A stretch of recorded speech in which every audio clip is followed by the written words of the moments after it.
Hello, everybody. Welcome to 3 Point Perspective, the podcast about illustration, how to do it, how to make a living at it, and how to make an impact in the world with your art. I'm Jake Parker. I'm not Lee White, but I am Will Terry. And all three of us are professional illustrators. We've all worked for all the major publishers in the business. And together we published somewhere around 75 children's books. And we've all taught illustration at university art programs. That's right. Each week we do all kinds of different conversations and answer questions.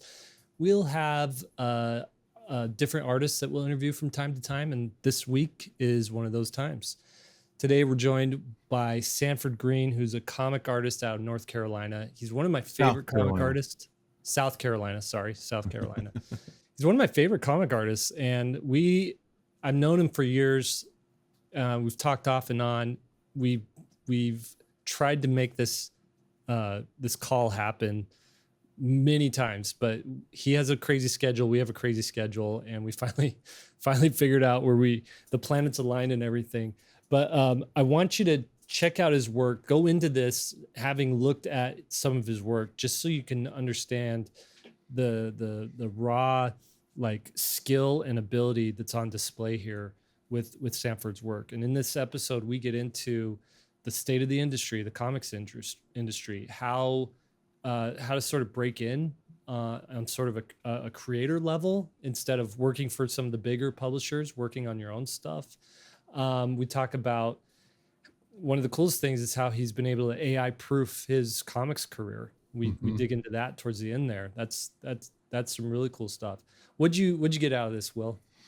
I mean, comics isn't my thing. I wasn't one of those kids that grew up with comics, but I can totally appreciate good artwork, great artwork. Yeah.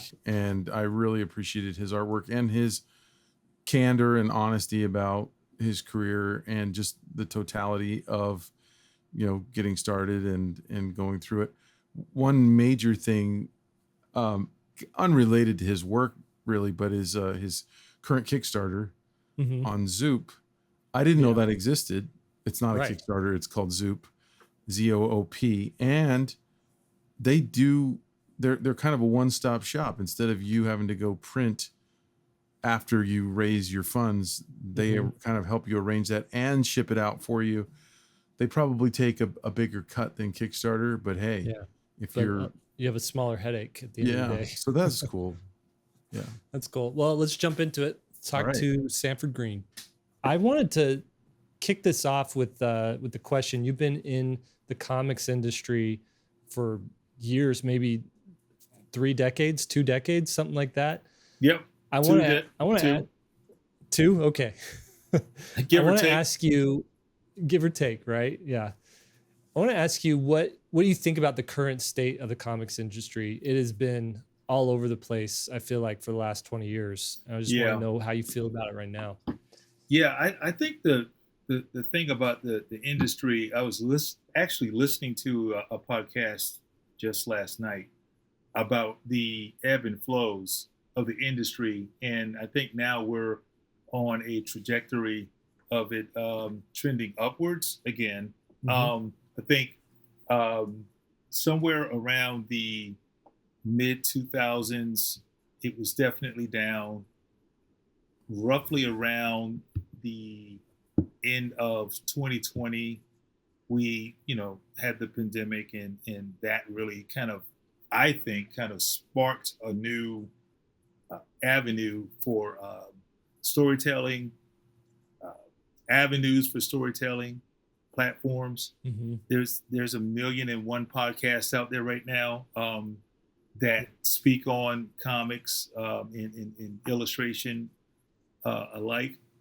And I think there's just there's a lot of avenues in terms of creativity right now that I think is the thing that I take a lot of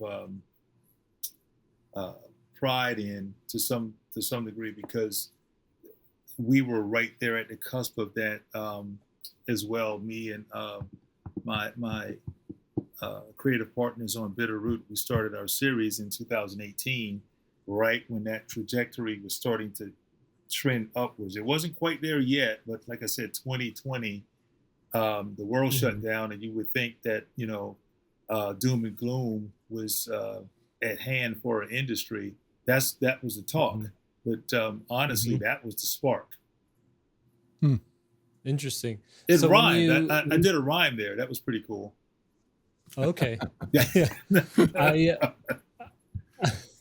I was gonna say, like, with Bitterroot, which is Image Comics, how did that like come about, and why Image Comics over any other publisher or even self-publishing it?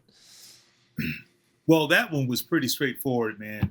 Complete ownership, no third party or second party, if you will. They publish it. You own the rights.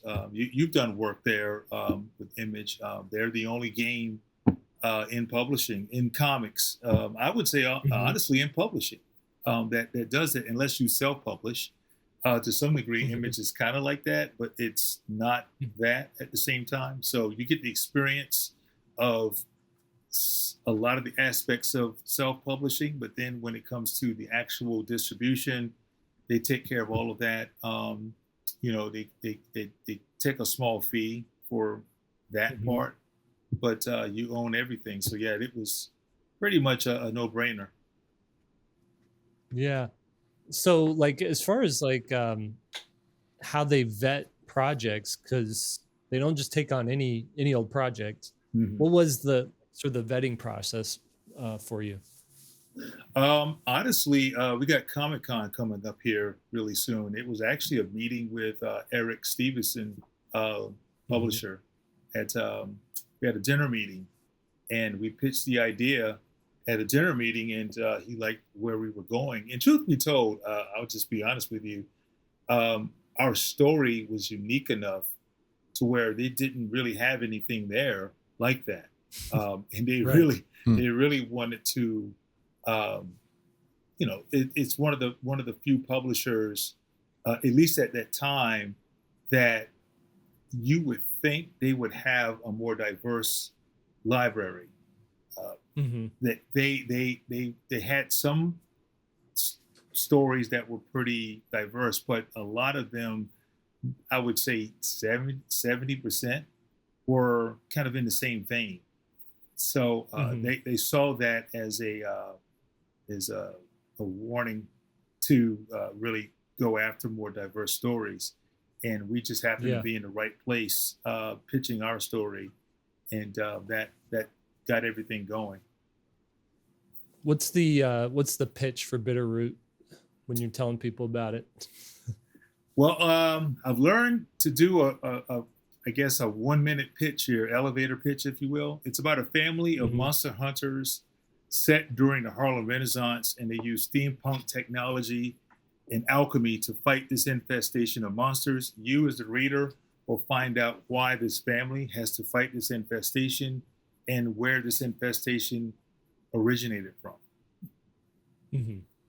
That's perfect. Sounds good. That's okay. a perfect way to put it. Good. Yeah. Good. So last night we saw Kevin Costner's movie Horizon, and it was awful. And I couldn't tell you what it was about. Yeah. So your explanation of what your comic is in a nutshell like that is exactly what I'm sitting here with my wife, and we're analyzing it afterwards, and I'm like, you should be able to tell someone what the movie you just watched was about. Yeah.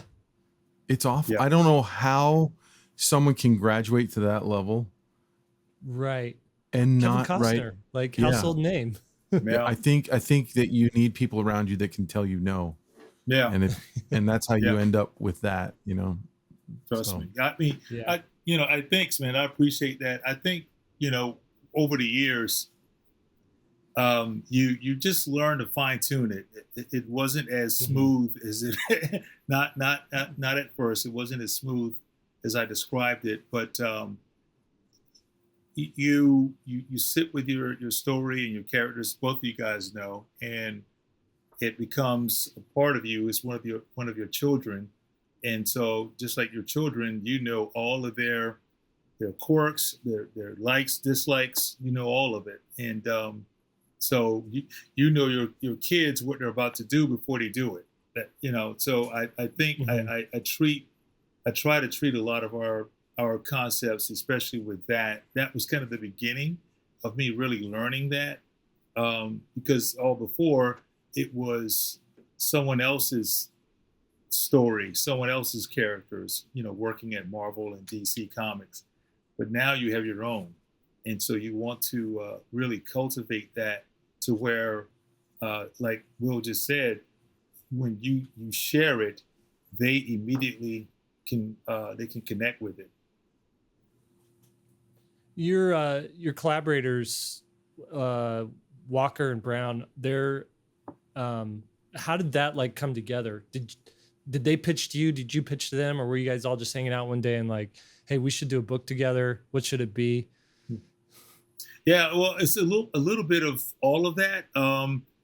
Me and David Walker, we worked at Marvel on a series called Power Man and Iron Fist, and it was it was an acclaimed series. It sold well. It made enough noise to where that was kind of like the beginning stages of my career starting to move upwards in the comic side of things. I worked in the industries, related industries for years, like animation and video game design and all those things. But the comic thing never really took off until around that time. So me and David Walker, we had our relationship. I knew Chuck Brown because we had worked on a limited thing. As a matter of fact, the thing that's getting printed, my new graphic novel that's coming out, we worked on that idea about 15 years ago, or at least he came in to assist me. So I knew him even longer than David, and he was up and coming in the indie circuit of the comics, and he just needed to, get one, sliver of opportunity because he had so much talent. Speaking about Chuck Brown, so I said, hey, why don't we just come up with something that we could benefit, from for all of us. Me and David, we were wrapping up Power Man and Iron Fist, and we were trying to figure out what to do next. And I pitched the idea about bringing Chuck in because he has some really great ideas about this family back in the Harlem Renaissance time period that uses steampunk technology. We didn't really have the complete idea, but it was still the germ of the idea. And David thought it was a great idea. Plus, we had already worked on a series at Marvel, Luke Cage and Iron Fist, and some of the ideas that we wanted to do in that series was based on the Harlem Renaissance, and Marvel wasn't quite sold on that idea, so we kept a lot of those ideas, and we started to blend it in with that original concept. So it just started to come together from that standpoint. That's kind of a theme that we keep coming back to on the podcast here, is that the publishers oftentimes just want to go with what they know works, and if anything strays a little bit too far from that, they're like nervous. Yeah. So so that just leaves so much room for creators to go, just like you did, like go off and fine, I'll do it myself, and I'll make the thing myself. Right. I'm glad I did. I'm glad I did, man, because I think had we sat on that idea or just kind of pushed it off to the side and kept pursuing the the bigger publishers, Marvel, DC proper, that idea, it's unique enough to where it really did stand out from a lot of stuff, most stuff. Yeah. Especially at that moment. At that moment, there wasn't really a lot of that out there. But if we had sat on it just a little longer, we would have been late to the party, because shortly after us, there was at least a dozen other stories.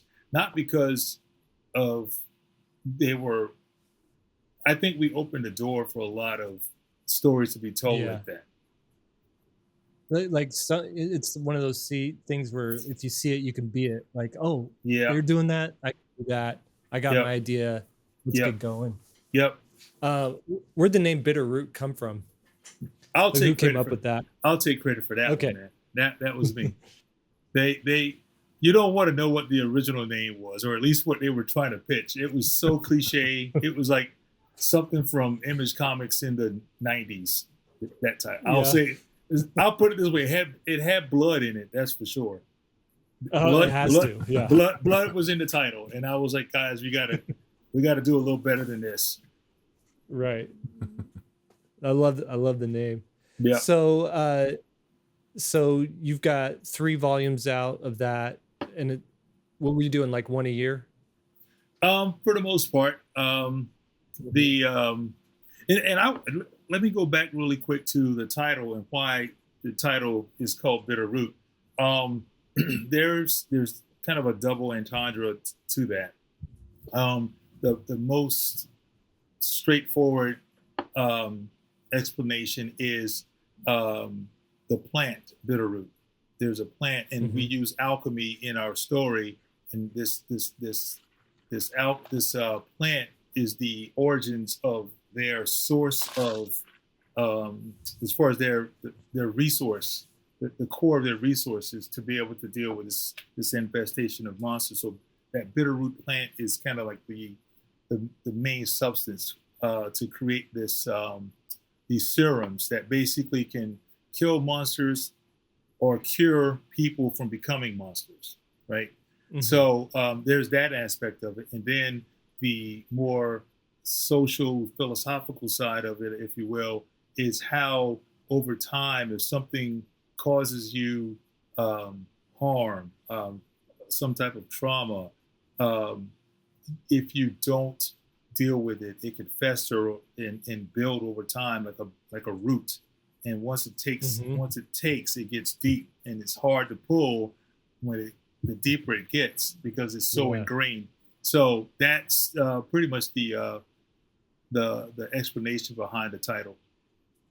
I love it. Yep, I love it. And then, were you gonna say something, Will?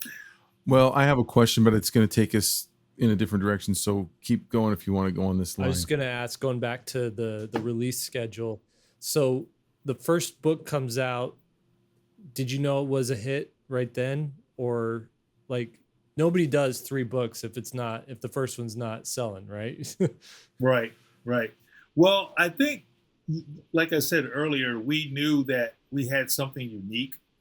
Whether it was going to be a hit is another story, because we are talking about the comic book industry where, especially at that time, there wasn't a whole lot of stories out there like that story. And especially in Image, you had your run-of-the-mill superhero archetypal type stories that was mostly the main course for the independent stories, because that's the stuff that sold. Right. And so we knew we had something unique. We just didn't know quite if it would really hit the audience. We knew we had an audience also that went beyond the typical comic book audience, right? So we started to cater slowly. We built our audience around the comic industry, meaning we went outside of the comic industry, garnered their interests, and brought them into the comic industry, if you will. So it was interesting. Yeah, and a lot of folks was pretty, at the time, especially. I don't know if you are familiar with the artist Wes Craig.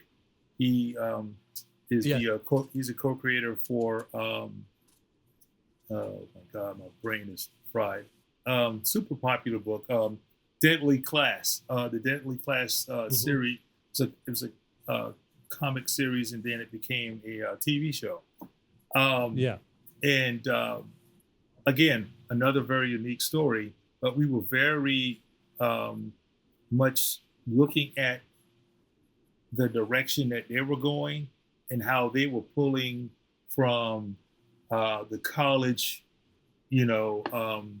demographic, because their story had this really unique take on uh, youth culture, especially it was a period piece because it was like the 80s to some degree, and ours is obviously a period piece. So we looked at a little bit of how they operated in terms of getting the demographic, reaching that demographic, and bringing that demographic along into the typical comic industry.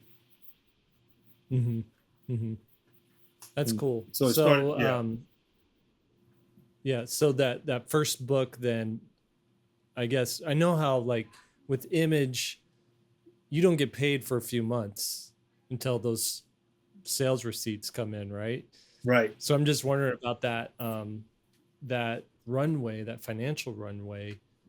A lot of times for people, it's like, how do I afford to work on a book I'm not getting paid for until 3 months or 6 months later or something like that. But then once, and you don't know if it's going to be successful. You don't know if you're going to even, make your money back or your time investment back. Right. But I'm just wondering how you were able to manage that. And I'm also coming at this thinking about, someone listening to this thinking, I want to do a book for Image. I've got this idea.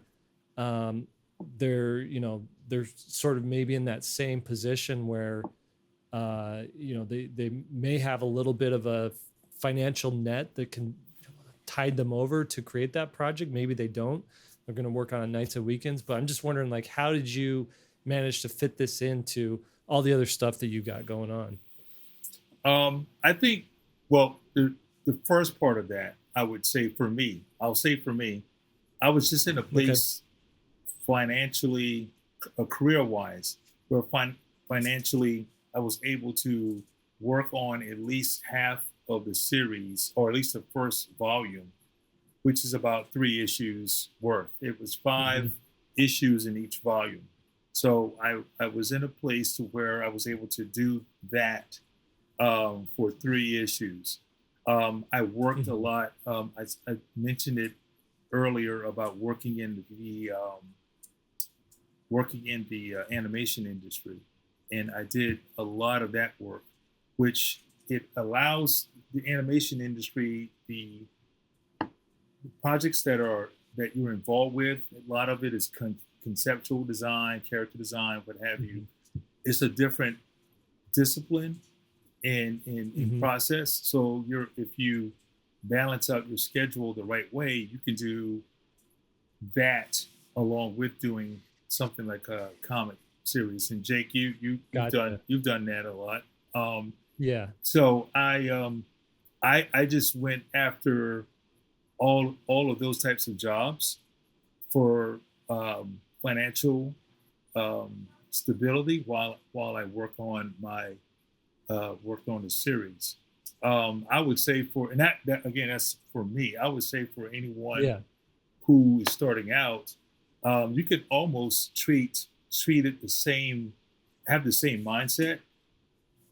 Basically, I would, if you're working your typical 9 to 5 or your actual 9 to 5, balance it out and let that be your financial net that allows you to be able to have income and work on your creator-owned projects, what have you, in a certain time period. Treat it like 2 jobs. One pays, one will pay eventually. If you divide your time wisely in that way. Someone said something, even if you do a page a week of a comic or a graphic novel, what have you, let's just say you're trying to do a comic. Because I would say to any young person, don't try to go for a 100-page graphic novel when you've never done 5 pages before. Like, you have to do these things in increments, because I think that's the thing that's always misleading and misguiding to a lot of these young folks, or anyone who's interested in this and don't really understand the process of it, that you have to work on the the projects in increments. Like really break it down to, if you can, if you know that you're trying to, for the sake of argument, you want to do a 100-page graphic novel, let's not think about it in those terms, but think about it in, I need to do 5 pages in a month of this 100-page graphic novel. What does that look like? Can I do, if it's 5 pages a month based on my schedule, my work schedule, what have you, what does that look like? Maybe that's 1 page a week. Okay. Yeah. If that's 1 page a week, then what does that look like to achieve that 1 page a week? What does that look like daily? Okay. Now, what does that look like hourly? You have to be a lot more nuanced instead of trying to go for this big sweeping, achievement of trying to create this product, because you will never get it done. Right. It's too overwhelming. Yeah, it's too overwhelming. It's way too much. And again, I'd say if you go about it in that way or something similar to that, you'll see how much you're really made of in that time period too, because you should see how much work is involved. And now you're at a crossroads. Do I really want to do this? Or do I just like the idea? I just like the idea of doing it. And 90% of anyone that has aspirations for this stuff, as hard as it is to hear, 90% is just a cool idea. They don't really want to do that kind of work. They just like the idea. Right. So they want to have a finished book. They don't want to make a finished book. Exactly. And I just did a, because I also teach. I teach at an institution here, Benedict College, and I teach my profession. I basically teach graphic novel or storytelling or sequential art, if you will. And one of our assignments, each class lasts a year, and that class, the project in my class is creating a short story. You got one whole year to create 10 pages, pretty much. So I listen no problem. But I listen to you guys a lot, and I reference you guys a lot too when I'm teaching the class to help really understand the psychology of sequential art. Like, you have to already have your mind in a place to where when you go in, you're not just drawing the story. You're already connected enough to where stuff should start to come together. Yeah, you may have some hurdles, and you're supposed to have hurdles. But if you're connected enough, you can problem solve those hurdles. But without fail, even with 10 pages in a year, there are a few that don't finish. It's unfortunate, right? But but these are some of the folks that, they love comics, and all of the students that are part of my class, they're big, fans of comics and graphic novels and so on and so forth. But they find themselves always at that crossroad. Most succeed. You almost do better doing 24-hour comic day with them and say, let's just, they don't have to be good pages. Let's just see if you can bust something out. Right. But I do think it does help them, because it's funny enough, there was one student in my class who, she never done a comic, and she wasn't really even into comics. She just liked the idea of trying to tell a story using these sequential illustrations. And she was one of the best ones in the class. She doesn't draw what we consider traditional art when it comes to figure drawing and what have you, when it comes to that type of story. But again, comics is just the one medium that you can tell stories in stick figures, as long as the story is effective. So she basically kind of took that approach. she didn't do stick figures, but she had these unique organic figures that you can tell, one character from another, but her story was so strong that it all worked. That's cool. That's like Matthew Inman from the Oatmeal.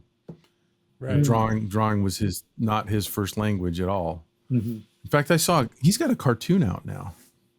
Is it Exploding Kittens cartoon or Yeah. something like that? Yeah.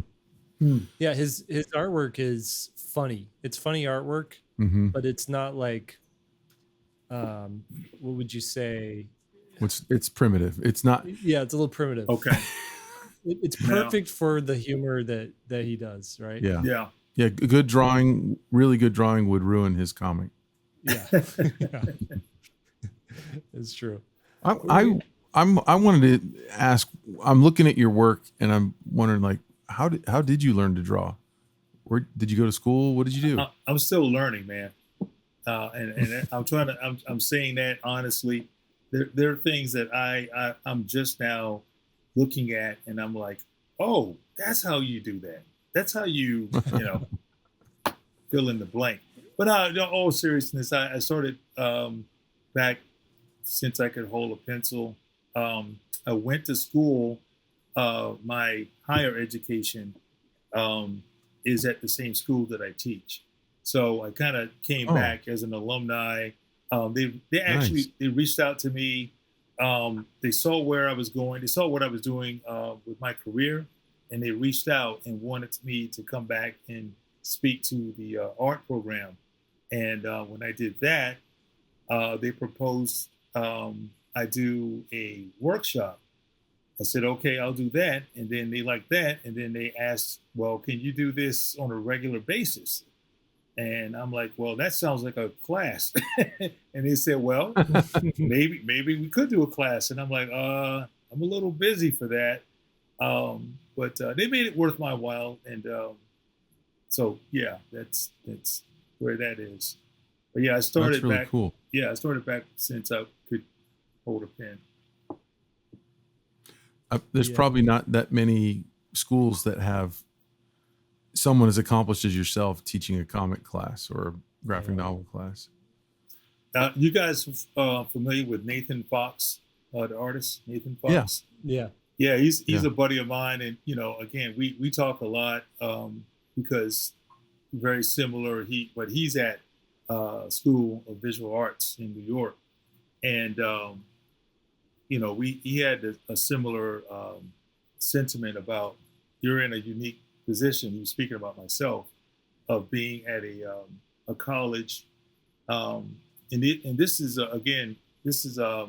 what they call HBCUs, which is the historical Black institutions, which is even more of a rarity to be teaching something like that at a school like that. That's a really and we actually, like I said, we have this course where we create actual graphic novels with the students. So the first one just got published a little less than a year ago, in October of last year. And these kids are going around doing book signings and all that cool stuff. So it definitely, awesome. It's definitely making a whole different kind of impact in, because it's in a space that you don't normally see this kind of activity. Mm-hmm. Yeah, your style. The thing that I love about it is it looks like it just looks handcrafted. You see some comics and it's so polished and it's so sterile that you're like, where's the humanity in this comic? And I look at your stuff and I'm like, oh, it's a little bit messy. It's a little bit like wonky in places, but in all the right places, and you got the thicks and the thins and you know how to sling ink. It's gritty. Yeah, it's great stuff.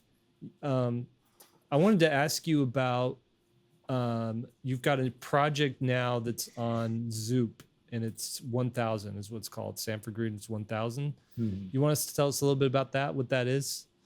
Okay, now this one I can't do elevator pitch because it's been so long that it's been a long time that I've worked on it. But it's basically about this character who his true form is a dragon, and he committed something that was punishable by way of turning him into what the dragons consider the lowest form of any kind of creature, and that's a human.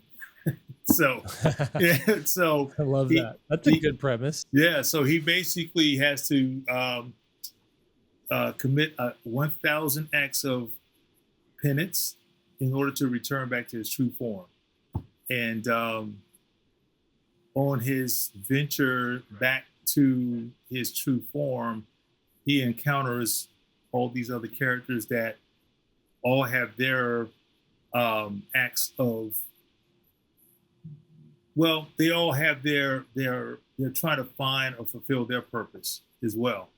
And he basically, in doing his penance, part of it is to bring these unlikely characters together that would aid him to his final destination. Yeah. Yeah. So it's such a good, like a good premise. I think that's what one of your strengths is. Like, here's an interesting situation, and let's start there, and then let's put a story in there and put some characters in there and see what happens.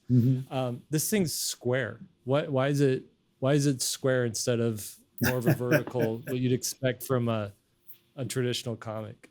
So, like I said, this was something that was created a long time ago, but never really found a home for it in traditional publishing. So I was approached by Webtoons to put it onto their platform. They thought it was a perfect, type of story that would reach that genre that they are strongest in, and that's more of the anime centric genre, manga more specifically.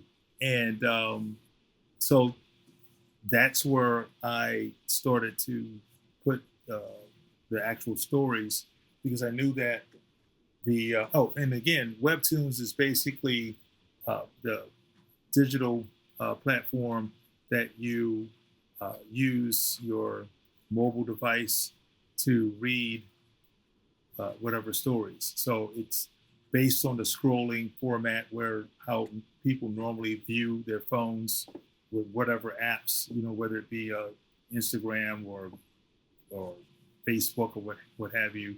They took that same premise format and implemented into the story, for storytelling on Webtoons. And I thought, didn't you have a Webtoons as well? You should. Both of you guys should have a Webtoons, to be honest with you. I know. I do. I did throw a comic up there to like test it out many years ago, just to like see how this is. And I keep thinking about I should go back to it. It's a good platform for like sharing stuff. Yeah. Hey, and go ahead. No, I was just going to say, the format is pretty. It's a huge learning curve. Well, not a huge learning curve, but it's a learning curve that it really does make you shift your thinking in story beats. And in traditional storytelling, comic storytelling, the story beats can be one panel, can be one scene, and the very next panel with a proper explanation, you can explain an hour or two, or even a day or two, in terms of time difference. You can shift time more drastically in traditional storytelling.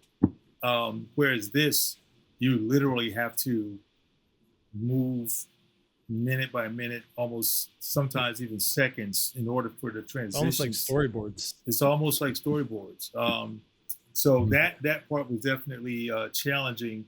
How do you take a traditional story, because the original story was done traditionally as a comic, and we took that original story and tried to, implement that into the Webtoons format. And so that was a lot of extra drawing, to be honest with you. There's a lot more drawing in that type of storytelling.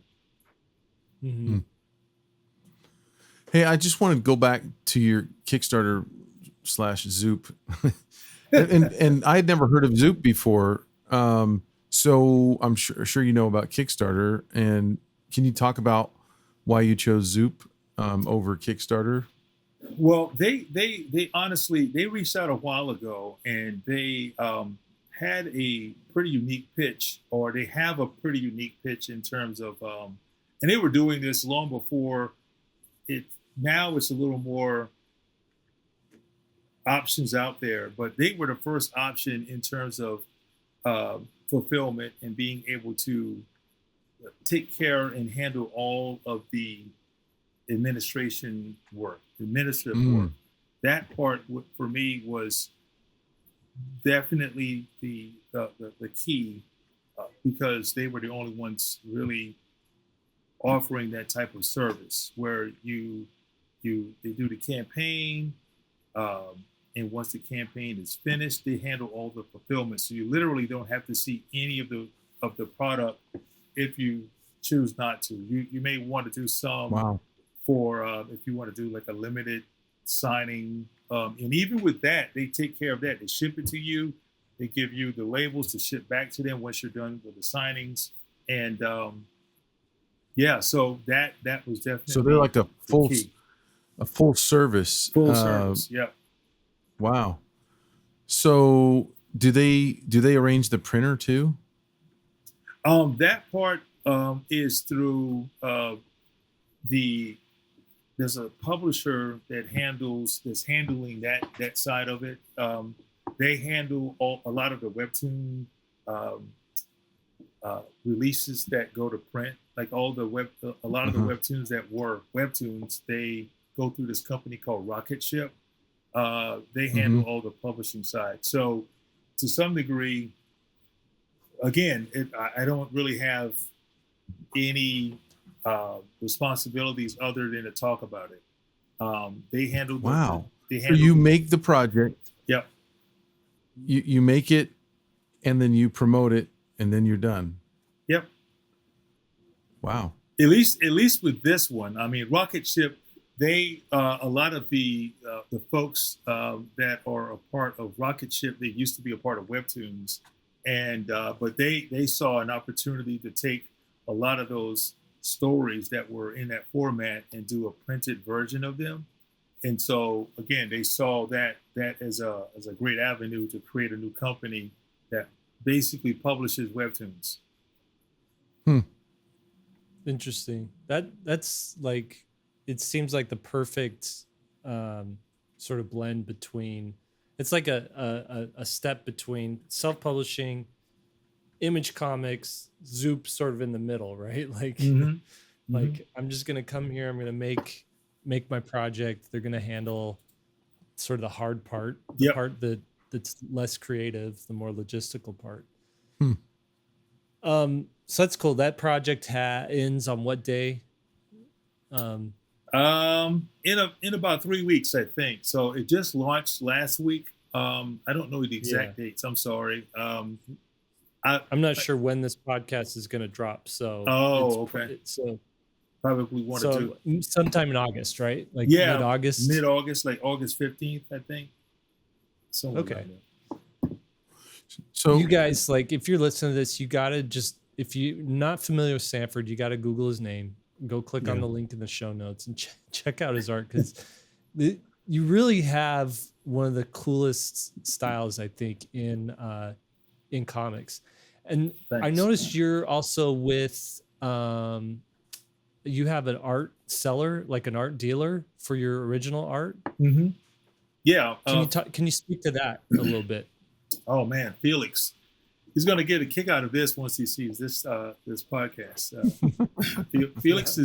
Felix Liu. We were acquainted for years. Actually, I knew a lot of the artists that he repped for years, and some of his I guess assistants, people that assist him at comic conventions and what have you. They assist the other artists and take care of all kinds of logistical stuff. I was friends with a lot of those folks as well, and they would always mention Felix and how what I do would be a pretty good fit for his stable of artists. And I, again, being friends with a lot of those guys, took that, as a compliment, and it was definitely flattering, and I was honored. But we never really gelled, we didn't come together until again, 2020 seems to be the year of a lot of impactful stuff in a good way, outside of the hard stuff. But it was around that time we started to talk, and he really liked what I was bringing to the table, and we started to work together. And it's been, I'll be honest with you, it's been career changing working under him and how he deals with artists that he represents. He really has, I think, set a whole new focus on what we consider modern art in this industry. You have your classic art stuff that, just to be honest with you, Jack Kirby or a John Buscema original or even a Jim Lee original, the average person cannot and probably should not be able to afford or to buy those types of pieces, because they're easy.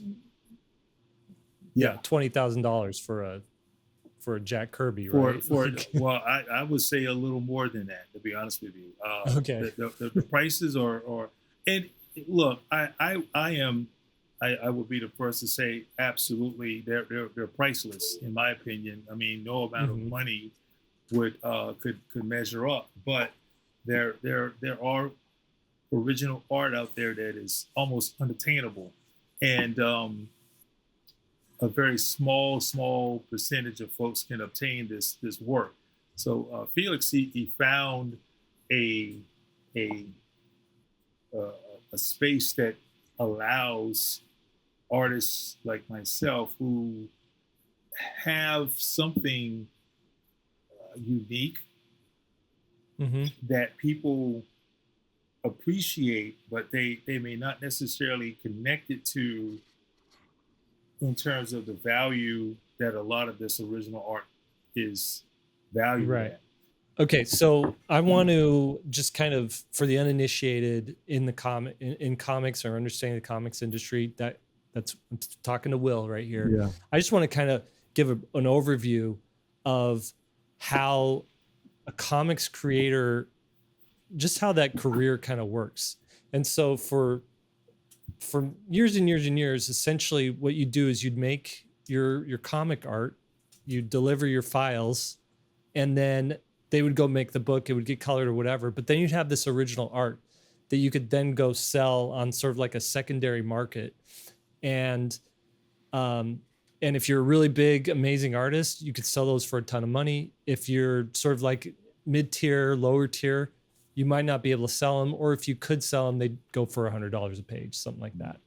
And so you see artists, you go to a Comic-Con, you'd see an artist and they'd have their original arts and you could flip through and you could buy that. And I remember, every once in a while, like picking up a page here or there, and it'd be like $100 or something. And then about 5-6 years ago, maybe 10 years ago, I started seeing these art dealers.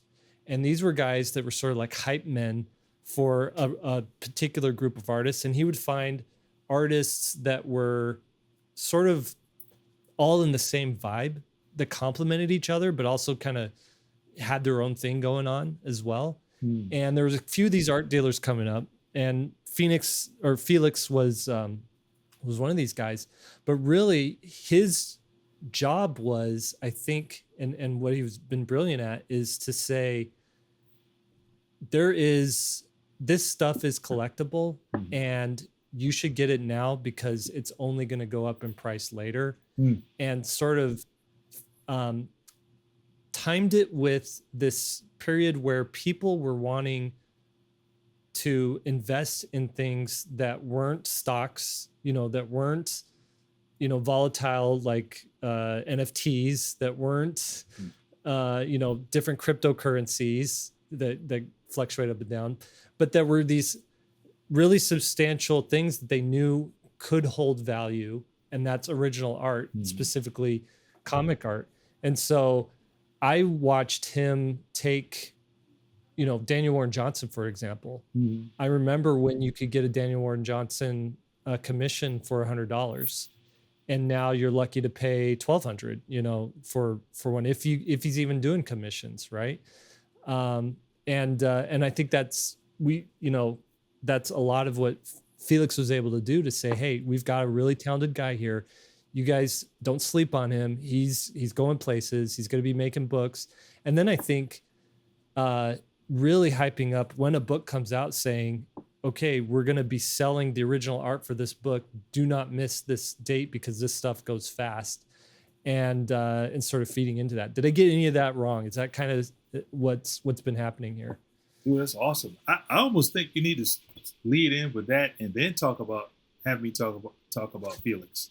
I mean, I'm serious, because okay. it just sounds, that's just a really great intro into that whole world. But you didn't, you hit on everything that. Well, that's really, why when you said it's been career changing, I see these things. I follow Felix.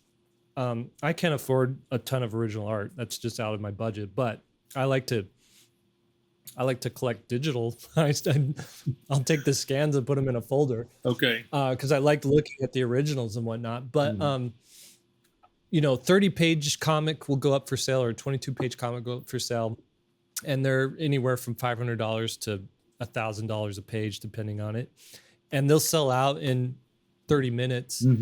And I know he takes a cut and the artist takes a cut, but that is like a nice paycheck for that artist after having completed the book, where there wasn't that paycheck there before, just because it's so hard to like connect buyers with, or connect collectors with creators, through conventions or through your own website or whatnot. People just don't know how to find it. Right.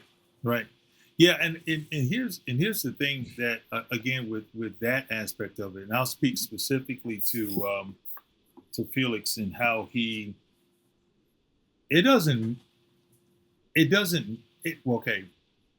what you shared in terms of bringing value to the original art. It's partly the artist. The other part is what the art represents, what's being depicted in the art. A specific character.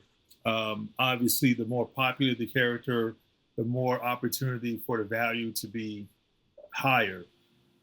But I've seen, especially with Felix, that almost doesn't even matter. He can almost get the same value for your creator-owned concept that you would get from Spider-Man. It just all depends on. It's all based on how he markets it and how. No, his genius. Yeah, his genius is the collector's market used to be, or in to a degree it still is, about the characters. I'm going to collect Captain Marvel or Captain America or Spider-Man or Batman. I'm a Batman collector. And Felix says it should be about the creators.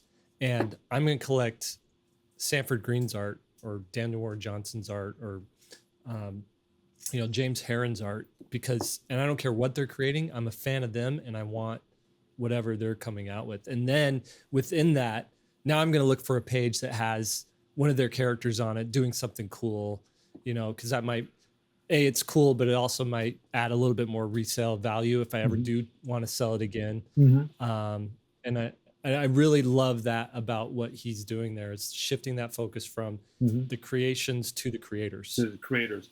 He has, I call him like one of those guys that does the tricks with the spinning plates.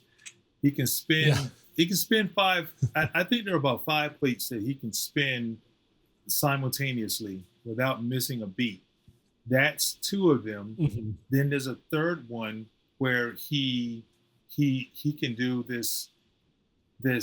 He knows how to cater to a specific collector. This is kind of like a thing that you don't. It's all the stuff that you don't see. He'll cater to. It may not be a lot of collectors, but he knows enough of the folks and has enough relationships in this industry and outside of this industry where he knows this is the kind of thing that they would want, and he could get that connection with that audience. And then there's this other plate that I think I just fell in love with, and that's the community that he can. He creates this frenzy. That's the other plate, but then he creates this community that goes along with it.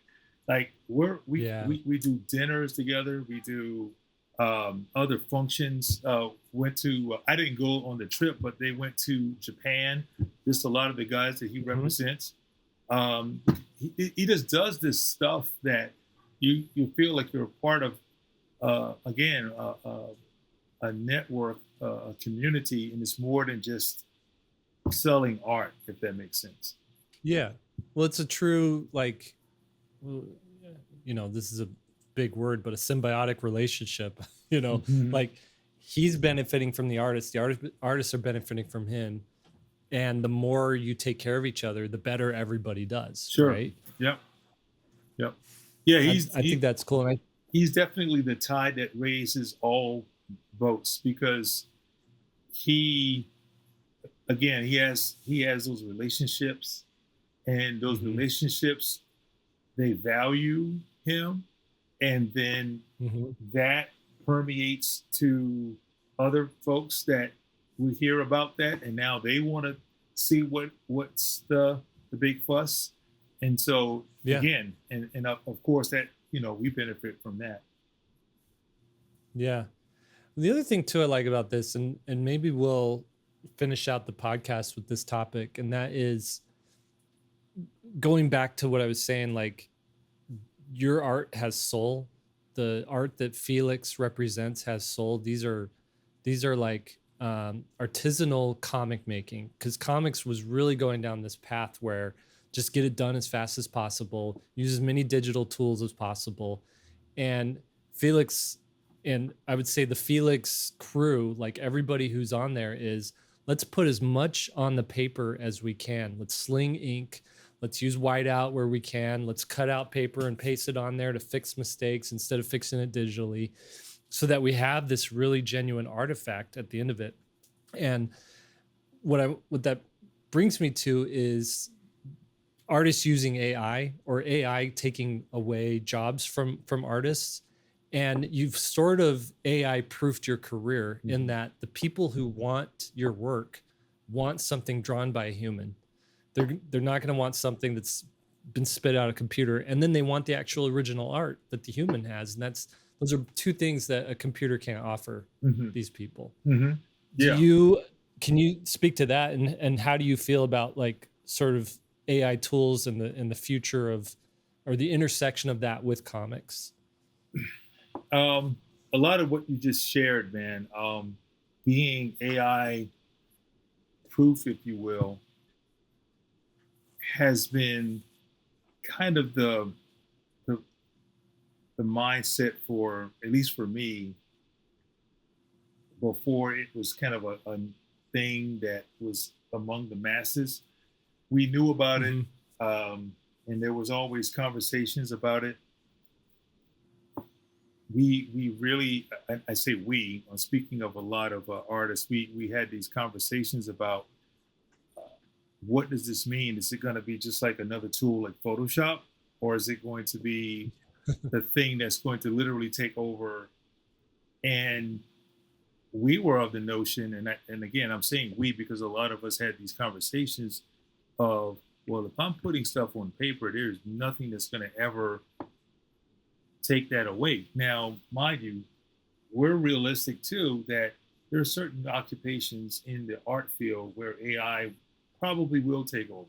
We've seen some of it, hints of it, but then you started seeing some pushback, or a lot of pushback. Some of it, again, it's just like with any new technology, there's this excitement and then this immediate fear and then anger and pushback, and then it kind of subsides, and then you kind of get what you're going to get. And I think we're heading in that direction right now. And as that is in that space or going towards that space, one of the things that is I'm very grateful for is that we were already having those conversations and setting ourselves up for this specific time. That's why I didn't go, all the way digital and started to, again, going back to Felix, he emphasized everything. I worked on the Spider-Verse movie. And even with that, there was a lot of digital work obviously involved with that. But there were a lot of pieces that I worked on, or things that I worked on concept-wise, that he emphasized. Please put that on paper, man, because how many of the artists are going to do something like that? I mean, because it's so easy to do a lot of the conceptual stuff digital.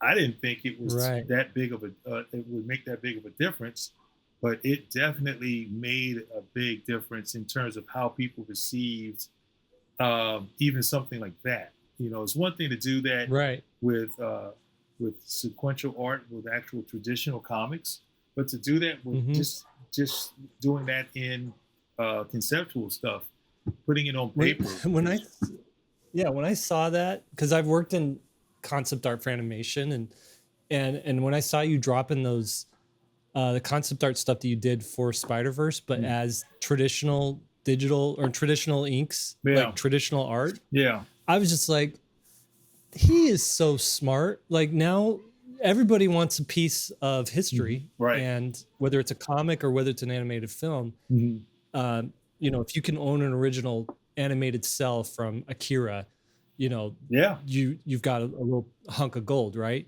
Well, now that everything's digital, there's no original art that you can own from it, from any of these animation projects. And for you to be like, well, I've got all these sheets of concept art I did traditionally, and I'm sure people just tripped over themselves to pick some of that up. That was a funny story when Felix dropped those originals for and again he does all these, a lot of this stuff now is pretty common, but early few years ago it was very fresh, innovative thinking, creating this demand, this frenzy over traditional art. He would do what they call art drops, where he would make an announcement that this art is coming at a certain date and time, and he'll do a preview of the art so that you can at least see what it looks like before it drops, and then it drops, and you got, like you said earlier, you got about maybe 15 to 20 minutes before it's gone. So you are anticipating this thing, and you got collectors and anyone that's just curious they're looking in on this, and that's pretty much what happened with that work, or any of the stuff that he does. I was on a plane. I was on a plane headed to Pensacola for an event. When I got off the plane, my phone was exploding with people saying congratulations, and I'm like, for what? And that was the news about what those originals went for. So again, that's all of his hard work and strategically laying those things out to make it successful for everyone. Yeah. Well, we gotta wrap this up. I'm so glad we were able to make this work. Yeah. Thank you so much. Was there any other questions you had, Will, or anything you wanted to add, Sanford? That was very interesting. Comics is definitely not my world, but I really appreciate your art. Thanks, man. I appreciate you guys. I appreciate. All right, that was Sanford. Such a cool guy. He's so chill, man. He's so easy to talk to. I really enjoyed it, and I loved getting into the, again, like we said at the beginning there, getting into the original art aspect of comics and how that is sort of changing the game for creators, because it's like this extra substantial like income boost for some of these comic creators. You know, one thing he didn't brag about, but that I took note of, was how he had to, you know, as an artist, had to budget his money so that he could work on, you know, comics for, I'm assuming Marvel, and getting paid regularly, but then also working on his own comics with Image, where you know, you don't get paid right away. That says a lot. As an artist, one of the things we have to do in order to play for our career, right, is we have to be really good at budgeting money. And he talked about being able to do that. And he didn't really get into the sacrifices that he had to make, but I'm sure there were some. I mean, like, it's hard to, you read between the lines, you can see. Yeah, it's hard. It's not easy to get into the mindset of foregoing, you know, current gratification on buying stuff that you really want right now, saving that money to be able to use it to exist so that you can see better things, basically working on a comic that you're not getting paid for right now, but you're going to get paid for later. Right. It's pretty cool. Yep. All right. Well, thank you for joining us, everybody. 3-Point Perspective is made possible by SVSLearn. We're becoming a great illustrator starts. Your hosts are Will Terry, Lee White, Jake Parker. Lee could not join us. He is on assignment. He was in Chicago working on at a workshop, a watercolor workshop. And so next time we have him on the show, we're going to have him give us a full rundown of that experience, which was really cool. He's texting us and showing us the artwork that he's making. And I told him, I absolutely want one of those pieces hanging up on my bathroom wall. It's that good. So anyways, podcast produced by Daniel Tu. That's Daniel TU. And just a shout out to some of our people who help us here at SVSLearn. Special thanks to our keeper of curriculum, Austin Shirtliff, our show notes wrangler, Lily Howell, our chief operations officer, Lisa Fott, our, what would we call him, a production manager liaison with other companies that we work with, Preston Smith, and our illustrator, Annalise Black. Now, go draw something.